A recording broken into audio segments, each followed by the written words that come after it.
Shalom and good evening. This is TV7 Israel News broadcast to you from Jerusalem. And in today's top stories. Following cross-border hostilities between Israel and the Iranian proxy Hezbollah in Lebanon, a tense quiet prevails overshadowed by an exchange of threats. The U.S. Central Command releases an executive conclusion of its investigation over the recent attack on the commercial tanker Mercer Street, attributing full responsibility to the Islamic Republic of Iran. The Israeli Air Force struck 2 Hamas targets in Gaza that after incendiary balloons that emanated from the Palestinian enclave sparked 4 blazes in southern Israel. A tense quiet prevails on Israel's northern border with Lebanon, with security officials confirming to TV7 that for the time being, cross-border hostilities have come to an end. However, in light of a deepening crisis threatening Lebanon's fragile stability, if Hezbollah's domestic standing is threatened, it may opt to escalate the southern Lebanese front with Israel. Meanwhile, the United Nations Interim Force in Lebanon, or UNIFIL, called on everyone to immediately cease fire, asserting that the rocket launches, which were fired from outside UNIFIL's mandated area of operations toward what it referred to as the Israeli-occupied Golan, and the almost immediate artillery response from Israel directed at the general area of Hezbollah, from which the rockets were fired, constitutes a very dangerous situation. UNIFIL's head of mission and force commander, Major General Stefano Del Col, is in direct contact with the parties. He calls on everyone to immediately cease fire. This is a very dangerous situation with escalatory actions seen on both sides over the past 2 days. UNIFIL calls on the parties to cease fire and maintain calm so that it can begin an investigation. While the United Nations was preparing to launch an investigation into the indiscriminate rocket fire directed at Israel, Lebanon's Hezbollah affiliate Al-Manar television broadcast footage purporting to show the Iranian proxy's aggression toward Israel from the outskirts of the village of Hezbollah. After firing 19 rockets from the said village, 3 projectiles of which failed to cross into Israeli territory, Hezbollah's field operatives sought to change their launcher's position to another location within the predominantly Druze and Christian territory. However, local residents confronted the Shiite militants, effectively thwarting their intention to once again open fire toward Israel. Subsequently, the Lebanese army was called into the village, and the truck carrying the rocket launcher was confiscated. Meanwhile, on Saturday, Hezbollah's Secretary General Hassan Nasrallah addressed his Shiite followers in Lebanon, in which he evidently sought to diffuse the tensions with Israel by repeatedly reiterating that his militants deliberately fired toward open areas to ensure an appropriate response to Israel's retaliatory strikes against prior rocket fire that was reportedly conducted by Palestinian militants rather than the Iranian Lebanese proxy. نحن أمس اخترنا منطقة أرضا مفتوحة في منطقة مزارع شبعة لنوجه الرسالة لنكون مشينا درجة ممكن بعدين نطلع درجة تانية درجة ثالثة أعلى هلا برجع لها بعد شوي اخترنا المزارع وذهبنا إلى أراضٍ مفتوحة ولم نضرب المواقع العسكرية وإنما محيط المواقع العسكرية واخترنا المزارع لأنها منطقة عسكرية لا يوجد فيها مدنيون ولا فلاحون ومزارعون لأنه في أماكن أخرى أراضي مفتوحة بس يحتمل فيها وجود مزارعين وفلاحين كل شيء حسبناه بدقة. Well, Israel seemingly acquiesced to Hezbollah's aspiration to defuse the situation by limiting its response to the incoming rocket fire on Friday. Nasrallah utilized the opportunity to level a scathing threat toward Israel.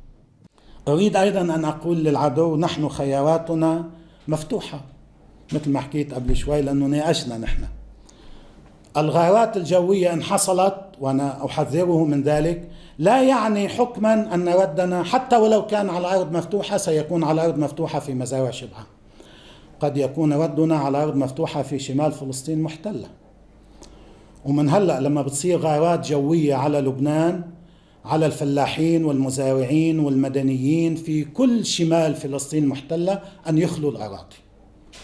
قد يكون ردنا على منطقة الجليل، على منطقة الجولان المحتلة من لبنان، لكن وقتها نحن منقدر ومنشوف شو المصلحة مناخد القرار.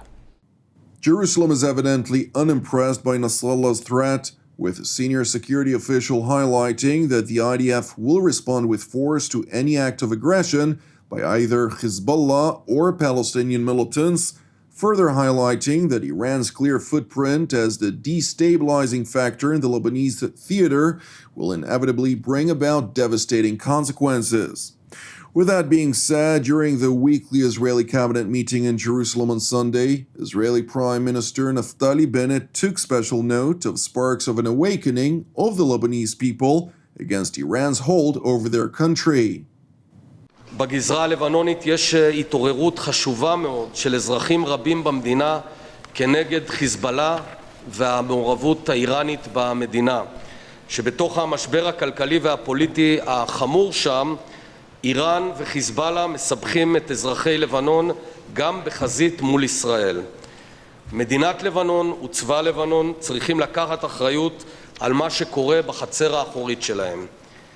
גם במקרה הזה פחות חשוב לנו אם זה ארגון פלסטיני שירה או סוררים עצמאיים, מדינת ישראל לא תקבל ירי לשטחה. The Israeli Prime Minister went on to highlight Iran's malign behavior in the region, as well as the Ayatollah regime's decision to appoint an even more radical president than his predecessor, a fact that must not be overlooked by the international community, which is vocally keen on ensuring regional stability. באיראן הושבע לפני מספר ימים נשיא חדש, ראיסי, הטליין מטהרן, שהוא אדם אכזרי וקיצוני אפילו במונחי המשטר האיראני. אנחנו רואים עלייה בתוקפנות האיראנית בכל נקודה במזרח התיכון, ביבשה, באוויר ובים. הלא איראן הפילה מטוס אזרחי ותקפה ספינה אזרחית, תוך הרג אזרחים ממגוון מדינות ברחבי העולם. המשטר האיראני מפעיל טרור על נתיבי התחבורה הבינלאומיים. איראן מהווה סכנה ברורה ליציבות האזור, לשלום העולם, ואסור שהעולם ישלים עם זה. האיראנים צריכים להבין שאי אפשר להמשיך להשתולל בלי לשאת במחיר. It is worth mentioning that upon the inauguration of the Iranian president, Ibrahim Raisi held a series of meetings with the leaders of the Islamist Hamas, the Palestinian Islamic Jihad, the Iraqi Popular Mobilization Forces, or Hashd al-Shabi in Arabic, and the Yemenite Houthi militia, as well as the Deputy Secretary General of Hezbollah. And while the EU representative at the inauguration, Enrique Mora, received a second-row seat, all of the aforementioned leaders of the separate internationally recognized terror groups who actively seek the destruction of the Jewish state and the so-called Christian West received a front-row seat. Meanwhile, the U.S. Central Command released an executive conclusion of the recent attack on the commercial tanker Mercer Street, attributing full responsibility to the Islamic Republic of Iran. Per the investigation, which provided conclusive, hard evidence of Iran's responsibility, the Islamic Republic utilized so-called one-way attack kamikaze unmanned aerial vehicles to strike the commercial Israeli-managed vessel.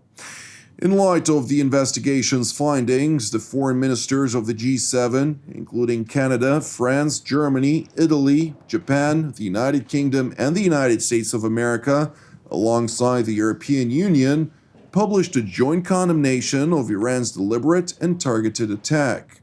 The statement also highlighted that Iran's behavior alongside its support to proxy forces and non-state armed actors threatens international peace and security, while further calling on Iran to stop all activities inconsistent with relevant UN Security Council resolutions and to play a constructive role in fostering regional stability and peace. The statement by the G7 was naturally welcomed by Israel. שמחתי לראות שארצות הברית דרך סנטקום הוציאה דוח שמפרט את הממצאים שקושרים את איראן בצורה חד משמעית לתקיפת הספינה מרסר סטריט ב-29 ביולי. כפי שאמרתי כאן לפני שבוע, איראן היא שביצעה את פעולת הטרור הימי והיא עדיין מנסה לברוח מזה בפחדנות. אני מברך גם על הודעת מדינות ה-G7 שגינו את התקיפה והפנו אצבע מאשימה כלפי איראן. כעת המבחן עובר למעשים ולא רק הצהרות. Prime Minister Bennett also utilized his opening remarks at the weekly cabinet meeting in Jerusalem to warn the Islamist organizations in the Gaza Strip from testing Israel's resolve to defend itself, that after 4 forest fires broke out on Friday in southern Israel by so-called incendiary balloons that were launched from the Hamas-controlled enclave. In a retaliatory response, IDF fighter jets struck a Hamas military compound and rocket launching site that were situated in the northern part of the territory.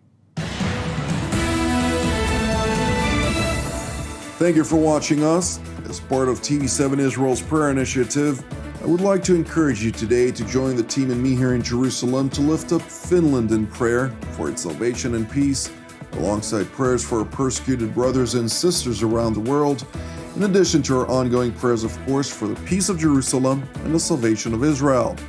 I'm Jonathan Hassan wishing you a Shavua Tov u'Mevorach, and we will see you again tomorrow at the same time.